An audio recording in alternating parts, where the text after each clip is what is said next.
oyog'iga mana hozir jarohat ko'rib turibmiz. Qanchalik og'riqli bo'lyapti hozir? Olimdan salom alaykum. Endi bo'ladi, endi xudo xolasa 3 kunda tiklanib, keyingacha harakat qilamiz qaytishga. Hozir shifokor bilan gaplashdingizmi? Qanchalik bu hozir birinchi tashxis qo'yildi?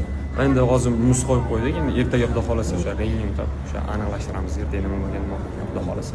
O'sha bahsli vaziyatga so'ramoqchi edim. Men shuni bilaman, men to'pga o'ynadim, birinchi to'pga o'ynadim. O'shandan keyin penalti qo'yganiga kulib yubordim, hayronman endi bilmadim. Qo'yishdi. O'tgan yil ham mana shunaqa bahsli vaziyat bo'lganda, aynan shu hakam bilan, masalan, o'sha Dinamo bilan o'yinda, agar eslasalaring, o'sha Zafar 16 tashlab chiqqan penalti qo'ygan. Bu ham ancha muhokama bo'lgan.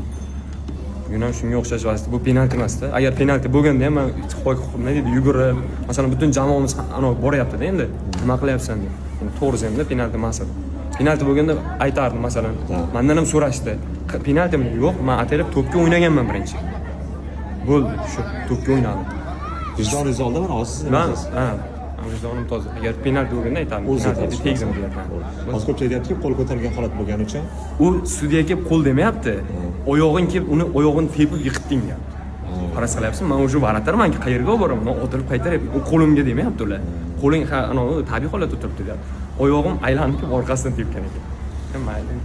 Mayli. Sizga shifo tilaymiz. Xudo xolasa, mana oyoqlarni ko'ryapsizlar. Oson emas, bo'sharga. Alloh ne'mat rahmat, sog' bo'ling. Rahmat.